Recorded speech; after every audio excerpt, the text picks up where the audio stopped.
What is up, world of Facebook? Hey, this is Philip Weir, coming to you from Las Vegas. I'm originally from a small town just east of New Orleans, which is known as Violet, Louisiana. So about a 15-minute car ride, depending on how many red lights you catch. But my topic today won't be involving health, nutrition, eating right, any of that stuff. It was something that weighs on my heart, and is kind of the reason why I'm actually here in Vegas today. And that was Hurricane Katrina that happened. But with all the stuff that's actually happening now in Houston, it kind of brings back flashbacks of all this stuff that brought me to Vegas. So, and the reason why it dawned on me today was that my boy, we live in Vegas, so the annual rainfall in Vegas on a yearly basis where we live is probably between 2 to 5 inches a year. My brother currently resides in a town just north of Houston, and within a 48-hour period, he had over 40 inches of rain. So he got more rain in 2 days than we would get probably in 6 to 8 years here in Vegas. So the reason why I'm doing the Facebook today is that in the U.S., we have a population of over 300 million people. Some of those are below the age of 18. Some are above the age of 18. So if you just took the people who are 18 and over, and if everybody could go and donate to whatever charity that's helping these people who are going through this, if you just donated $1 to these people, that would be tens of millions of dollars to help people get back on their feet and be able to get back into their homes. So like I said, that's what brought me here eventually to Vegas, in basically the town that I grew up in. I don't know if anybody's on here or not, but my parents' house was a single-story house, but 3/4 of the entire house was completely underwater from that storm. And seeing those similar instances happen to these people is hard. So if you could, the only one I could find was the Red Cross organization, and you can do $1. I think you can even do 50 cents, but to just help these people, because some people don't have a choice. They can't get out. They have to stay. They have nowhere to go. They have no transportation. And I'm not saying that it's your job to bail them out, but they have children. So sometimes those children need help as well. Like, where they're going to sleep, eat. They have no electricity, so the refrigerators aren't working, anything like that. Because I know when I was in New Orleans on Katrina, I was still working at that time as a paramedic. And so when we was going around in boats trying to get people, not just from the neighborhoods, but from the emergency room ramps. Like most of the hospitals in New Orleans, you drive up a ramp to get into the ER, and then all the generators were in the basement, which quit the generators from working. So as we was driving up, it was just pandemonium and chaos. Like, people were literally beating each other up trying to get onto the boat. We couldn't even get the boat close to the hospital because people were physically fighting people to get on there, because they could see the end of life happening if they wasn't be able to do this. So, you may not be able to donate much, but if every person who was 18 and older in this country just donated $1, you would feed probably thousands of families. I know there's over 30 people who are dead at this time. Unfortunately, the total will probably increase.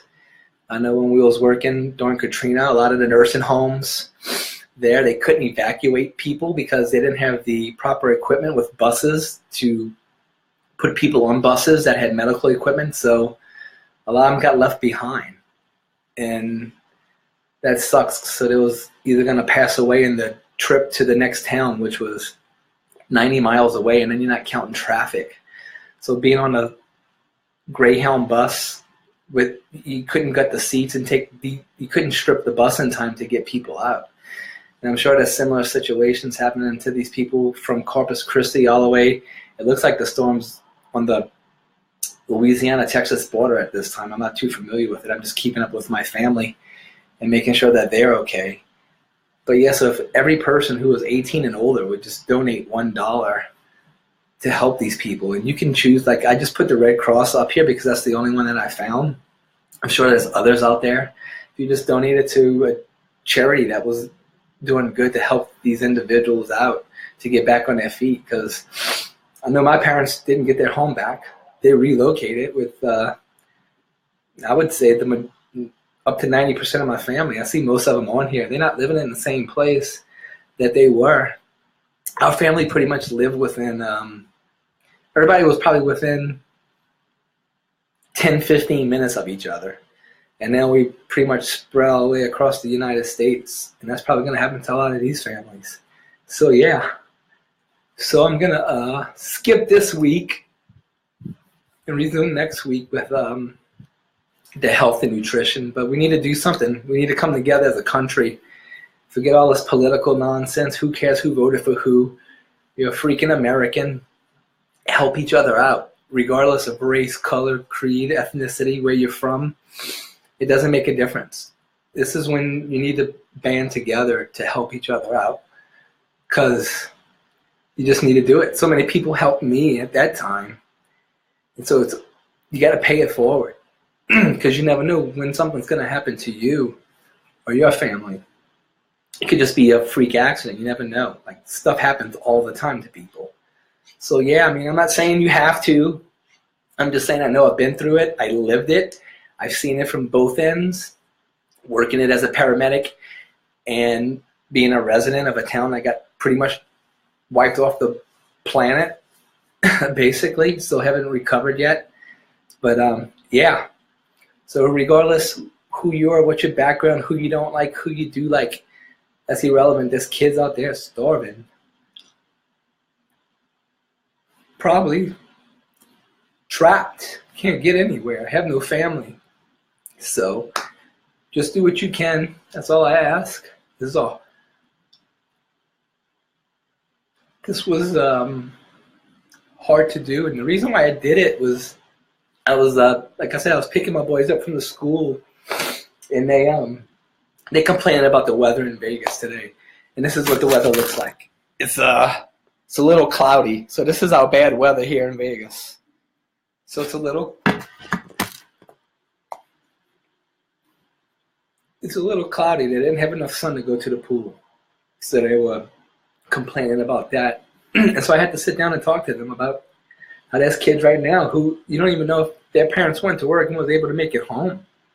So yeah, but and I have coworkers and business partners and people who I've just seen like 2 weeks ago, who are living through this right now, and most of them, all the ones who I was able to get in touch with, are doing good and they're safe. That doesn't mean everybody is. Like I said, not everybody has the means to get out of harm's way, especially when you're not expecting it to be as bad as it is. Like, hindsight's 20/20. We can be like, oh, they should have left, they should have did this.